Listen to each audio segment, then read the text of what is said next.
참 지진과 기근과 소문이 어느 때보다도 많이 나는 그런 시기인 것 같습니다. 옆 동네 중국이나 또 옆 동네 일본에서 지진이 날 때만 해도 사실 뉴스를 보면서 아이고 어떻게 하나 이렇게만 얘기하던 그 지진이 막상 우리나라에서 나니까 전 국민이 놀랄 수밖에 없던 그런 일이 있지 않았습니까? 벌써 그 날이요, 딱 한 달이 벌써 지났더라고요. 지난달 9월 12일에 5.8 강도의 그 경주에서 있던 지진이 오늘 이렇게 10월 10일 딱 한 달이 되는 그런 날이었습니다. 그 10월 10일 날짜 기준으로 그때 5.8 강도의 지진이 시작이 되어서 총 470회 여진이 있었다고 합니다. 저희들이 뉴스로 보는 것 이상으로 그렇게 470회 여진이 있었고요. 규모 3.0 이상의 여진은 총 19회 이상 발생했다고 그렇게 합니다. 저도 이 단기 선교를 갔다 오면서 쓰나미 있던 곳, 그리고 이제 대지진 났던 곳, 그런 곳도 다 다녀와 봤지만요. 막상 저희 동네가 그렇게 지진이 났다는 거, 그리고 이번에 그 태풍 피해가 이렇게 너무 심해가지고 울산이 뭐 잠기고 그런 소식 듣게 됐을 때는 정말 저에게도 있어서 피부로 와닿는 그런 순간이었습니다. 눈으로 봤던 그런 경험이었지만 막상 우리나라가 그렇게 닥치게 되니까 참 놀라운 일이 아닐 수 없었습니다. 지금은 웃을 수 있어서 드리는 말인데요. 그 태풍이 이렇게 났을 때 인터넷에 제 지인이, 울산에 사는 지인이 인터넷에 동영상을 올렸습니다. 지금의 울산입니다 이렇게 하면서. 그러니까 지금의 울산입니다 하고 올렸는데요. 도로가 없어지고 도로 위에 강이 흐르고 있었습니다. 그래서 강물이 막 이렇게 흐르더라고요, 울산에서. 그래서 난리가 난 거예요. 그래서 제가 그걸 보면서 아이고 울산 큰일 났다, 어떻게 하나 막 그렇게 생각을 했는데요. 순간 문득 우리 집은 괜찮나? 이런 생각이 들더라고요. 그 전까지는 울산 생각만 하다가 순간 우리 집은 괜찮나 싶은 생각이 딱 들어가지고 집에 전화를 했습니다. 집에 전화를 해서 우리 집은 괜찮아요? 이렇게 말하니까 저희 어머니께서 너무나 아무렇지도 않은 듯이 너무나 초연하게 뭐라 말씀하시냐면요, 야 시골집에 구멍 뚫렸다 이렇게 말씀하시는 거예요.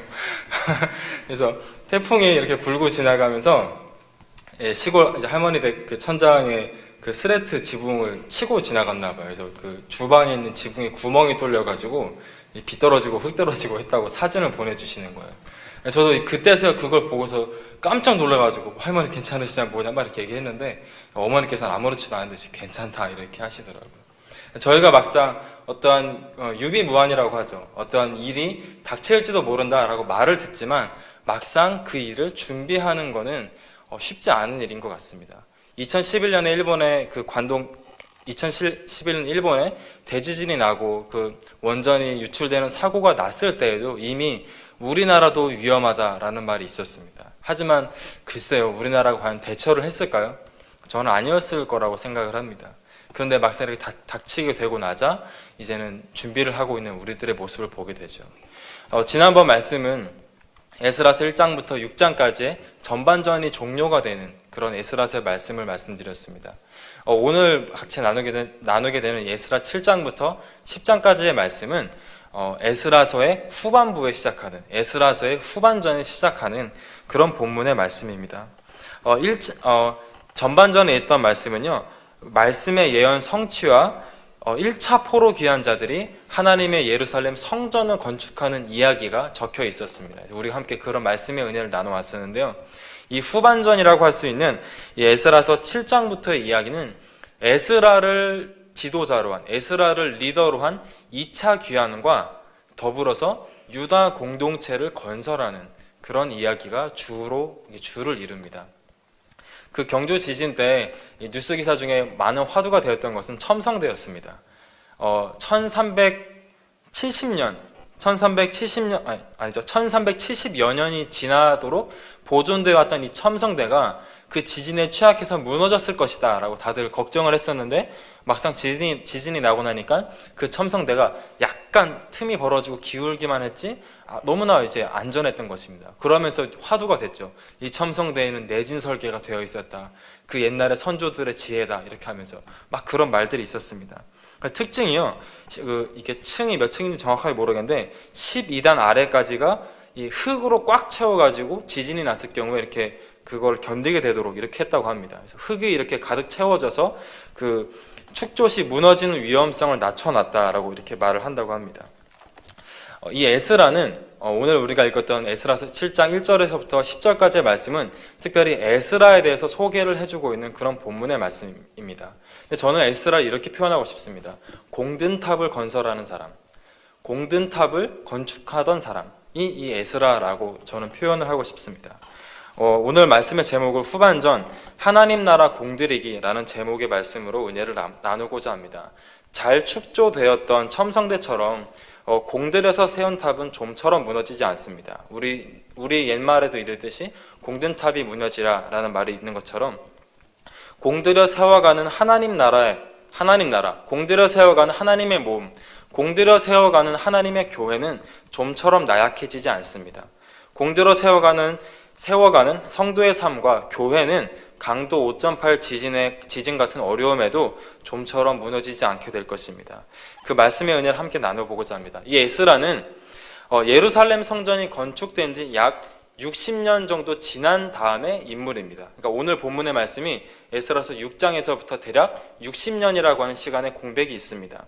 이 성전이 건축되었고 예루살렘 공동체 사회가 어느 정도 기반을 갖춘 상태입니다. 그런 상태에서 에스라는 2차 귀환을 준비를 했습니다. 에스라가 지도자가 되어서 필두가 되어서 2차 귀환을 준비를 했는데요. 매우 전략적으로 준비를 하였고 또 매우 전략적으로 에스라는 실행을 옮겼습니다.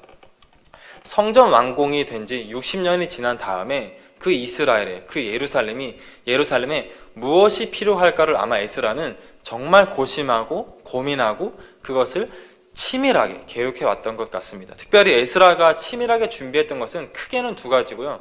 오늘 제가 나누고 싶은 말씀은 크게는 세 가지입니다. 함께 말씀을 보며 살펴보겠습니다. 첫 번째는 예배입니다.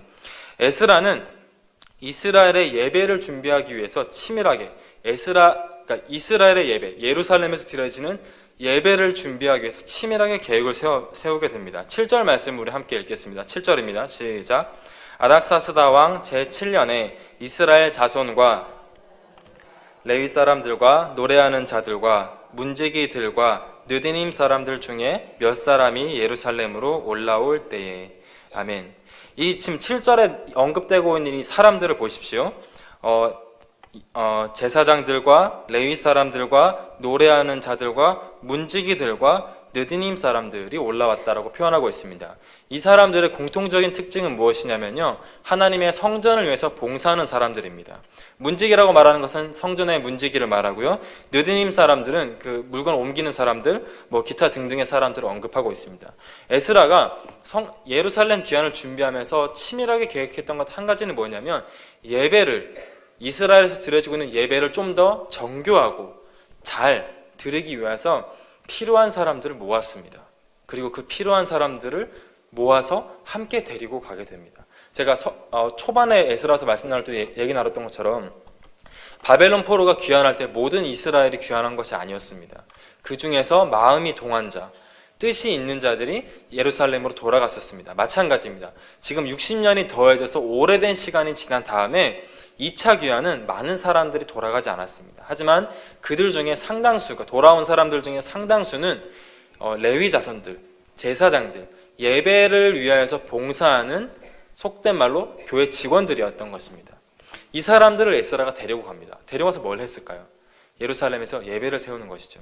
예배를 조금 더 하나님 앞에 정교하게 잘 드리기 위해서, 그리고 조금 더 계획적으로, 구체적으로 하나님께 노래하기 위해서 사람들을 데리고 갑니다. 오늘날 많은 교회도 예배를 잘 드리고자 많이 부심하고 고심합니다. 전통적인 예배를 드릴지, 현대적인 예배를 드릴지, 어떠면 신세대에 맞는 예배를 드릴지, 어떻게 하면 하나님께서 기뻐 받으시는 예배를 드릴지 많은 사람들이, 예배학자들이 고민을 합니다. 그 공통된 점 한 가지는 무엇이냐면 예배를 잘 드리기 위함이다라는 것이죠. 마찬가지로 이 당시에 에스라도 예루살렘으로 귀환하면서 예배를 위해서 수종들 사람들을 데리고 갑니다. 예배를 중요시 여기고 예배를 위해서 치밀하게 계획을 세웠다라는 것이죠. 두 번째는 율례입니다. 율례를 준비해서 에스라가 돌아갑니다. 10절 말씀을 우리 함께 다시 읽어보겠습니다. 10절 말씀입니다. 시작. 에스라가 여호와의 율법을 연구하여 준행하며 율례와 규례를 이스라엘에게 가르치기로 결심하였었더라. 아멘. 여기서 보면 하나님의 말씀을 율례와 규례로 이렇게 구분지어서 지금 10절 말씀에 설명을 하고 있습니다. 조금의 차이가 있는데요. 율례라고 하는 것은 율법의 기본적인 규정 그리고 법령을 말합니다. 쉽게 말씀을 드리면 율례라고 하는 것은 기록되어 있는 하나님의 말씀의 규칙들을 말합니다. 그러니까 보편적인 성경 지식, 보편적인 하나님의 말씀, 객관적으로 기록되어 있는 하나님의 말이 무엇인지를 에스라가 연구를 해서 돌아갑니다.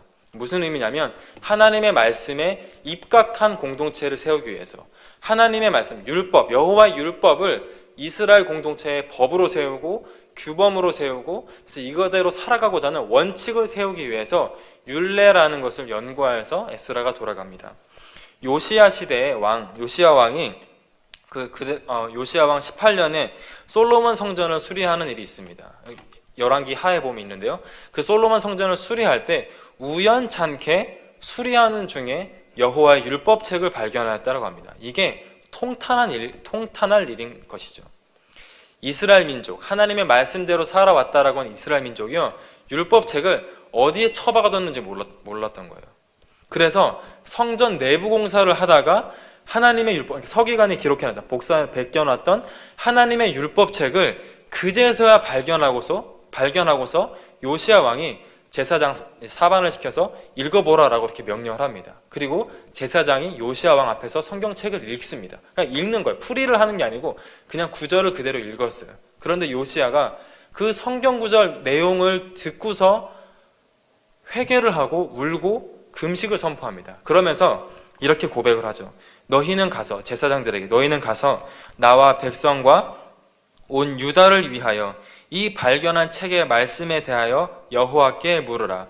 우리 조상들이 이 책의 말씀을 듣지 아니하며 이 책에 우리를 위하여 기록된 모든 것을 행하지 아니하였으므로 여호와께서 우리에게 내리신 진노가 크도다 라고 열왕기하 22장 13절에서 요시야가 그렇게 고백을 합니다. 무슨 말씀이냐면요, 하나님의 백성이라고 고백을 했던 이스라엘이 하나님의 말씀이랑 상관없이 살아왔었습니다. 그러다가 요시야 왕, 멸망에 가기 한참 약간 남겨놓고 약간 멸망하기 조금 전에 있었던 그 요시야 왕 시대에 이르러서야 여호와의 유월절을 제대로 지키기 시작하고 하나님의 말씀대로 이스라엘 민족이, 유다 공동체가 세워지기 시작을 했다라는 것입니다. 에스라가 예루살렘 귀환을 준비하면서 칼을 갈면서 치밀하게 계획을 세웠던 것 두 번째가 무엇이었냐면요, 하나님의 말씀으로 기준 삼는 공동체를 세우려 했습니다. 그래서 말씀을 준비해 갔습니다. 사랑하는 성도 여러분, 우리도 이 말씀이 우리들의 삶의 기준이 되어야 됩니다. 근데요, 그 첫 번째는요, 말씀에 대한 풀이 이전에 앞서서 말씀 그 자체를 우리들의 삶에 가까이 하는 것입니다. 요시야 왕 시대에도 말씀을 성전 어디 창고 구석에 숨겨놨다가 버려놨다가 청소하다가 성전 내부 공사할 때에서 발견한 율법책이었습니다. 그래서 에스라는요, 돌아가던 그 예루살렘으로 돌아가기 위해서 준비하면서 말씀을 준비합니다. 성경 말씀 그대로. 그래서 그거를 가르치려고 에스라는 준비해서 돌아갑니다. 우리들의 삶에도 하나님의 말씀인 성경을 가까이 하는 은혜가 있기를 바랍니다. 우리가 하나님의 은혜가 멀다라고 말하기 전에 이미 하나님께서 은혜로 우리에게 주어주신 하나님의 성경, 하나님의 말씀을 우리들의 삶에 가까이 하며 하나님께서 우리를 향하신 은혜가 무엇이었는지, 하나님께서 우리를 향하신 진노가 무엇이었는지, 하나님께서 우리를 향하신 소망이 무엇이었는지를 우리가 말씀을 통해서 발견하고 알 수 있는 은혜가 있기를 소망합니다. 그래서 우리는 때로는 성경 공부를 하는 것이고요, 때로는 통독을 하는 것이고요, 때로는 성경을 읽으면서 그 말씀을 외우기도 하는 것입니다. 사실 그리스도인들이 성경을 가장 가까이 접해야 되는 사람임에도 불구하고 때로는 성경책을 되게 깔끔하게 보존하고자 먼지를 덮어두고 사는 사람인지도 모르겠습니다. 왜냐하면 안 믿는 사람들은 성경책 없잖아요. 근데 우리는 성경책, 난 이런 버전으로 읽어봐야지, 저런 버전으로 읽어봐야지, 잘 안 보이니까 글씨 큰 거 사서 읽어봐야지, 이렇게 하다가 어쩌면 성경책은 많이 진열해 놓고서는 읽지 않는 것은 아닌지 우리가 돌아볼 수 있기를 바랍니다. 세 번째는 율례입니다. 아까 10절에 나온 두 번째 율례인데요, 이 율례는 율법의 기본적인 규정이나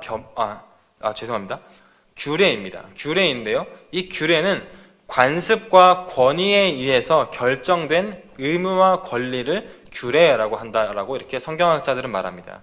다시 말해서 관습과 권위에 의해서 결정되어 온 사항들, 흔히 우리가 재판을 하면 판례라는 게 있지 않습니까?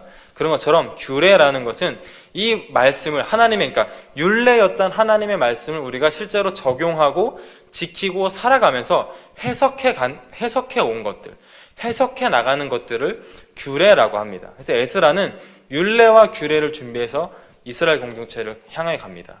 규례라고 하는 것은 오늘날 우리에게 있어서 하나님의 말씀을 묵상하는 것이라고 할 수 있습니다. 우리가 여호와의 말씀을 어떻게 묵상합니까? 하나님의 말씀을 암송하고서 어떻게 은혜를 받습니까? 우리들이 삶을 살아갈 때 그 말씀이 깨달아지거나 혹은 삶을 살아갈 때 그 말씀대로 이루어지는 우리들의 삶을 보면서 하나님의 말씀을 우리는 깨달아갑니다. 그것을 묵상이라고 할 수 있죠. 특별히 시편에서는 여호와의 말씀을 읊조린다라는 표현이 15번 나옵니다. 근데 이 시편 기자들이 말하는 읊조린다라고 하는 말은 무엇이냐면요, 쉬지 않고 여호와의 말씀을 중얼거리면서 묵상한다라는 의미가 있습니다. 다시 말해서 시편 기자, 이 하나님을 향한 그 수많은 시편을 썼던 그 시편 기자들의 특징은 무엇이었냐면 하나님의 말씀을 쉬지 않고 날마다 자기들의 삶에서 곱씹으며 읊조리는 삶을 살았다라는 것입니다. 하나님의 말씀과 내 삶이 단절된 삶이 아니라 하나님의 율례를 배웠다라면, 하나님의 말씀이 무엇인지를 배웠다라면 어떻게 그것을 이 사회 가운데서, 어떻게 나의 가정 가운데서, 어떻게 내 삶에서 살아나갈지를 끊임없이 고민하고 묵상하며 발견해 나가는 것, 그것이 규례입니다. 사랑하는 성도 여러분, 우리들의 삶이 하나님과 동떨어진 삶이 되지 않기를 소망합니다. 에스라는 세 번째로 그것을 준비해 갔던 것입니다. 규례, 말씀을 살아가면서 어떻게 지키면 될지, 말씀을, 오늘날 시대에 이 말씀을 어떻게 해석하며 어떻게 적용하며 어떻게 내 삶에 하나님의 말씀으로 받아들이며 살아갈지를 고민하는 것이 규례입니다. 에스라는 세 가지를 준비해 갔습니다. 예배, 조금 더 정교한 예배, 정갈한 예배, 그리고 율례, 하나님의 성경 지식, 성경 말씀을 준비해 갔습니다. 마지막으로 규례를 준비해서 이 에스라는 예루살렘으로 향하여서 올라갔습니다. 그런데 참 에스라는 비범한 사람이었다라는 생각을 하게 됩니다. 이 에스라서 말씀을 준비하면서 제가 은혜를 받게 되는데요, 그것은 이 에스라가 이렇게 치밀하고 계획적인 사람이었기 때문만은 아니었습니다. 먼저 우리가 살펴볼 수 있는 것이요, 이 족보인데요, 에스라는 좀 잘난 사람이었습니다. 속된 말로 우리식으로 말하면 너무 이렇게 그러니까 기승전결, 모든 것이 다 빼어나고 잘난 하나님의 인물이었습니다. 에스라는 잘난 가문에서 태어났고요, 잘난 신앙을 갖고 있는 사람이었습니다. 이 1절부터 5절까지의 말씀은 에스라의 출신이 무엇인지, 에스라의 출신을 알려주고 있는 족보입니다. 에스라는 고귀한 혈통에서 태어났습니다. 아론의 자손이라고 이렇게 5절에서 말씀하고 있죠. 그가 대제사장으로서 정통성을 지니고 있다는 것을 목적으로 기록된 것이 족보입니다. 우리가 이제 에스라서를 읽으면서 계속 족보를 조금 살펴봤었잖아요. 이 족보가 기록된 의미가 이제는 여러분이 무엇인지를 알 거라 생각합니다. 이 족보가 기록됐다는 것은, 족보를 지켜왔다라고 하는 것은 이 나는 어느 집안 출신이다인 거를 자랑하는 것만이 아닙니다. 족보가 기록되어 있다고 하는 것은요, 내가 이스라엘 민족으로서 신앙을 지켜왔다라는 걸 증명하는 내용입니다. 그래서 이 신약에도 보면 사도 바울이 내가 사도다라는 걸 공격받을 때, 야, 나는 베냐민 지파다라고 이렇게 말을 합니다. 나는 베냐민 지파다. 바울이 자기가 나는 유대인 중에 유대인이다라는 것을 이렇게 어필을 할 때요, 나는 베냐민 지파다라고 이렇게 말을 합니다. 그죠? 그게 무슨 말이냐면, 당시에 이 예수님 당시의 시대에는 혈통이 꼬여 있었습니다. 족보가 불분명했습니다. 신앙을 지켜오던 가문이 흐트러져 있었습니다. 그래서 내가 어느 지파인지를 모르는 사람들이 태반이었습니다. 근데 사도 바울은 말하기를 나는 베냐민 지파다라고 고백한 것이죠. 그 말은 나는 신앙을 지켜왔던 가문의 사람이고 나는 믿음을 지켜온 민족이다라고 고백하는 것입니다. 마찬가지로 에스라가 나는 대제사장 가문의 사람이다 라고 말하는 것은 그 오랜 시간 동안 혈통이 꼬이고 오랜 시간 동안 혼혈 결혼을 하게 되고 오랜 시간 동안 하나님을 떠나버렸던 이스라엘 민족 중에서 나는 믿음을 지켜왔던 집안의 자식이다, 나는 믿음을 지켜왔던 신앙인이다 라는 것을 고백하는 것입니다. 다시 말해서 에스라는 대제사장 가문의 사람일 뿐만 아니라 신앙을 지켜왔던, 그 포로 시기 동안 꿋꿋하게 믿음을 지켜왔던 사람이었습니다. 또 에스라는요, 세상적으로도 너무나 잘 나가던 사람이었습니다. 오늘 우리가 읽었던 말씀 6절을 한번 같이 읽어볼까요? 6절 말씀입니다. 시작. 이 에스라가 바벨론에서 올라왔으니 그는 이스라엘의 하나님 여호와께서 주신 모세의 율법에 익숙한 학자로서 그의 하나님 여호와의 도우심을 입음으로 왕에게 구하는 것은 다 받는 자이더니. 아멘. 특히 바벨론에서 올라온 학자라고 이렇게 말합니다. 이 에스라는 바벨론에서 평민이 아니었습니다. 그리고 이 성경에는 지금 학자라고 표현이 되어 있는데요, 다른 다양한 이제 기록들에는 에스라는 서기관이다라고 이렇게 기록이 되어 있습니다. 이 서기관이라고 하는 것은 당시 페르시아 지역에서 있었던 고위 관리를 말합니다. 지금식으로 말하면 청와대 비서실장이거나 혹은 국무총리를 말하는 것이 서기관입니다. 그러니까 에스라는 이방인의 신분으로서 꽤나 높은 고위관직에 올랐던 그런 장관급에 있었던 그런 사람임을 말하고 있습니다. 그런데 이 에스라는 그거를 포기하고 예루살렘으로 갔다라는 것이죠. 다시 말해서 그 바벨론 지역에서 못 살거나 정착을 못했거나 혹은 괴롭힘을 당하여서 나는 대제사장 가문이기 때문에 나는 성경을 연구하고 예배 드릴 내 사람들을 모아서 예루살렘으로 가겠다, 이게 아니었던 것입니다. 내가 갖고 있던 부와 지위, 명예와 충분히 안락하게 누릴 수 있는 삶들이 바벨론에 있는데 그걸 나는 뒤로 하고 예루살렘으로 갔던 사람이 에스라입니다.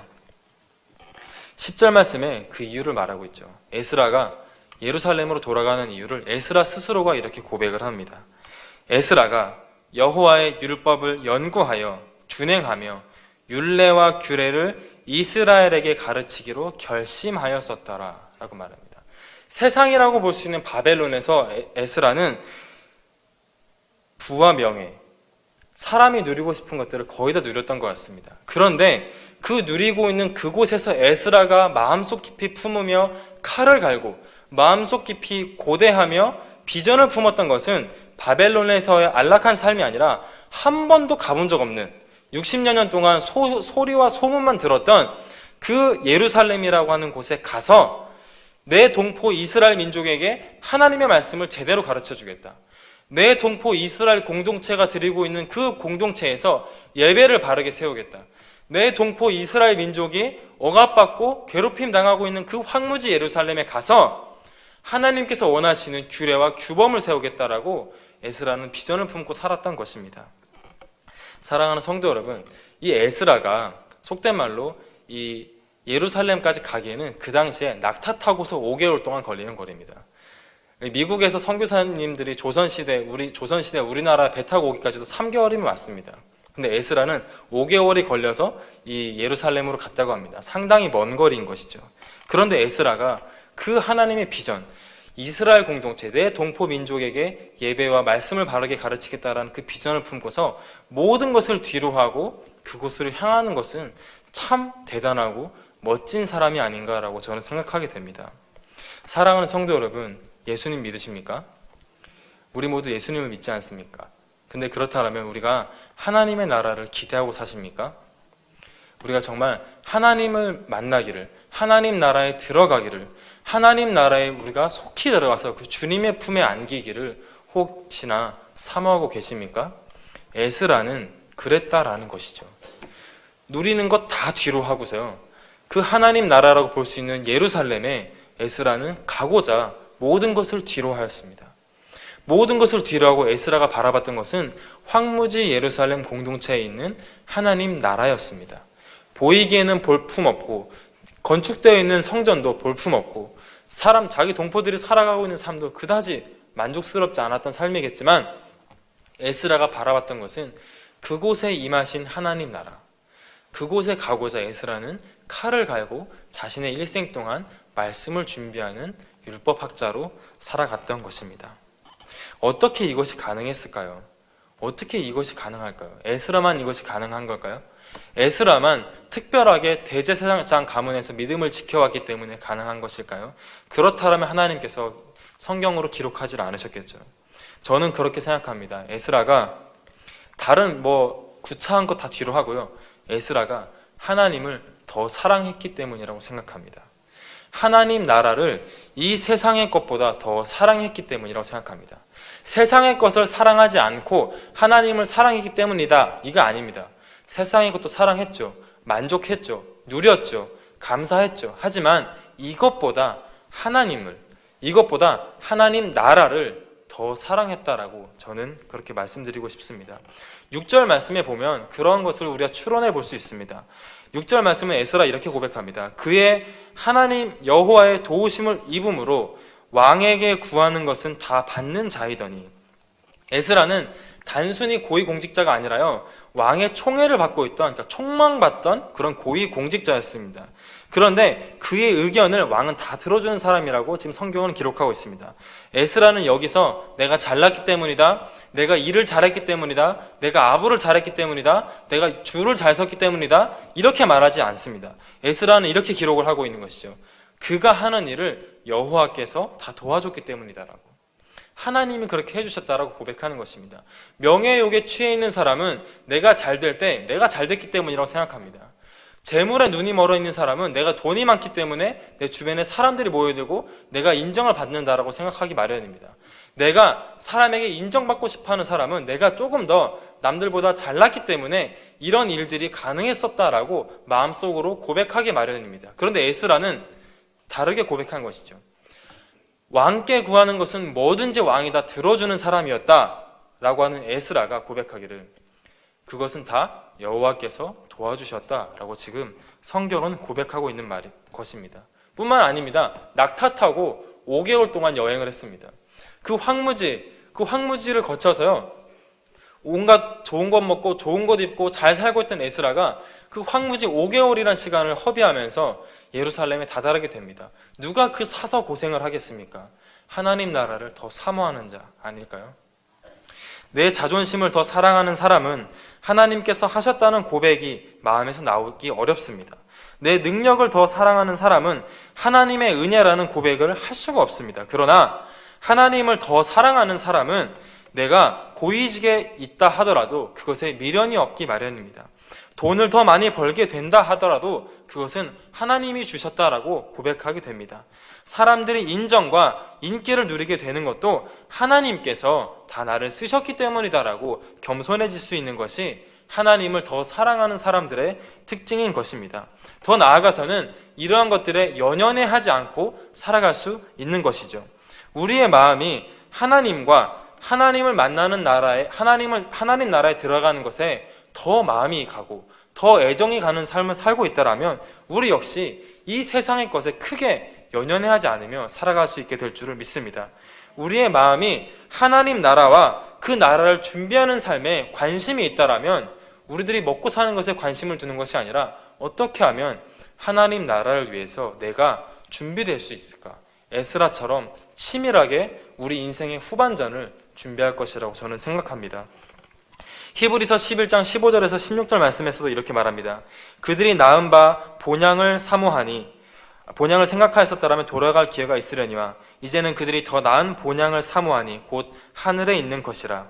이러므로 하나님이 그들의 하나님이라 일컬음 받으심을 부끄러워하지 아니하시고 그들을 위하여 한 성을 예비하셨느니라. 믿음의 사람들은 이 땅의 삶을 살아가면서 누구보다 하나님께서 예비하신 하나님 나라를 더 사모하며 살았습니다. 그들 역시 우리처럼 먹고 사는데 열심히 있는 사람들이었습니다. 다만 먹고 사는 것을 사랑하는 것보다 우리가 누리고 사람들에게 사랑받고 인정받는 삶을 즐기는 것보다 하나님 나라의 삶을 더 사모했다라는 사실을 기억할 수 있길 바랍니다. 시편 기자도 이렇게 고백을 하죠. 여호와의 성전의 문지기로 하루를 사는 것이 왕궁에서 첫날 사는 것보다 더 낫다라고 시편 기자도 동일하게 고백을 합니다. 사람의 마음은요, 동시에 여러 가지를 사랑할 수 있습니다. 동시에 여러 가지를 원할 수 있습니다. 저는 그것을 어디서 발견하냐면요, 저희 외할머니에게서 발견합니다. 저희 외할머니가 이제 1년에 몇 번 내려가면요, 항상 죽지 못해 산다라고 말을 하십니다. 그래서 맨날 이제는 또 이제 주무시는 것이 힘들어지셨어요. 그래서 이제 잠이 잘 오지 못하셔서 괴롭다고 막 그렇게 말씀하셨어요. 그래서 이제 내려갔을 때도 외할머니께서 그렇게 얘기하십니다. 내가 나이가 90이 넘어가지고 무슨 고생인지 모르겠다고, 하나님이 빨리 데려가셨으면 좋겠다고 맨날 그렇게 얘기를 하세요. 제가 속이 상하죠. 저희 외할머니 밑에서 커가지고, 할머니 그러면 하는 거 아니라고, 오래 사셔야 된다고 막 이렇게 제가 말을 합니다. 그러면요, 할머니께서 막 웃으시다가 버럭하세요. 뭘 오래 살기, 뭐 오래 살아, 이만큼 살았으면 됐지, 이렇게 하시면서 버럭하시는데, 제가 속마음이 빨리 죽고 싶다라는 게 아니라는 걸 알았습니다. 항상 그 대화를 하다가요, 마지막에 우리 외할머니께서 하시는 말씀이 이겁니다. 되게 진작에 말씀하세요. 병준아, 너 빨리 장가 가라, 이렇게 말했어요. 너 장가 가는 거 보고 싶다, 이렇게 말씀하셨어요. 그럼 제가 퀴즈를 하나 내겠습니다. 저희 외할머니께서 바라시는 것은 첫 번째, 빨리 돌아가시는 걸까요? 아니면 두 번째일까요? 두 번째인 것이죠. 그런데 거기서 제가 큰 깨달음을 발견한 거예요. 아, 사람의 속마음은 여러 가지를 동시에 원할 수 있구나. 아프시니까 이 괴로움을 벗어나고 싶어서 빨리 죽고 싶다, 이렇게 하소연하시기도 합니다. 하지만 정말 저희 외할머니의 속마음은 아마 제가 장가가는 것이겠죠. 마찬가지인 것입니다. 직장을 다니는 직장인들이 휴가를 3일 남겨놓고 일을 되게 열심히 한다고 생각해 보십시오. 일을 되게 열심히 하고 있는데 너무 일을 열심히 해서 그 상사가 이 직장인에게 승진 점수를 주는 것입니다. 그리고 휴가를 하루 더 만들어주는 것입니다. 그래서 너무나 이 직장인은 너무 마음에 드는 거예요. 그리고 3일이 지나고 나서 휴가를 갔습니다. 자, 질문이 있습니다. 이 직장인은 그 3일 동안 왜 열심히 일을 했을까요? 승진하기 위해서였을까요? 아니죠. 여행 가고 싶어서, 여행 가기 전에 할 일 빨리 끝내놓고 싶어서, 여행 가고 싶어서였던 것이죠. 덕분에 승진도 하게 되고 좋은 평판도 받게 되었지만, 그 직장인이 원했던 것은 가족과 함께하는 휴가였던 것입니다. 마찬가지인 것입니다. 우리들의 삶도 세상의 것들을 누리며 살 수 있는 것은 하나님의 축복이고 은혜입니다. 마치 에스라처럼 우리는 세상 가운데서 높아질 수도 있고, 에스라처럼 우리는 세상의 부와 지위를 누릴 수도 있을지 모릅니다. 하지만 우리들의 삶에 그것보다 더 중요한 것은 무엇이냐면, 하나님 나라를 사모하는 것, 하나님의 그 본향을 사모하는 것, 주님이 부르실 그날을 기대하며 우리들의 삶을 준비하는 것, 아멘 할 수 있는 우리가 되기를 바랍니다. 우리들의 정말 삶의 고백이 그러한 삶이 될 수 있기를 바랍니다. 말씀을 마치겠습니다. 에스라는 치밀하게 자기가 데리고 갈 2차 귀환의 그 계획을 너무나 치밀하게 세웠습니다. 예배를 준비했고요, 말씀을 준비했고요, 말씀을 읊조리며 일상을 살아가는 그 삶을 어떻게 가르칠지를 준비했습니다.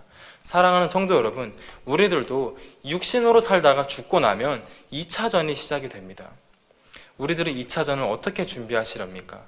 우리는 분명 우리 인생에 전반전보다 훨씬 더 긴 후반전을 준비해야 할 의무가 있고 준비할 수 있는 권리가 있습니다.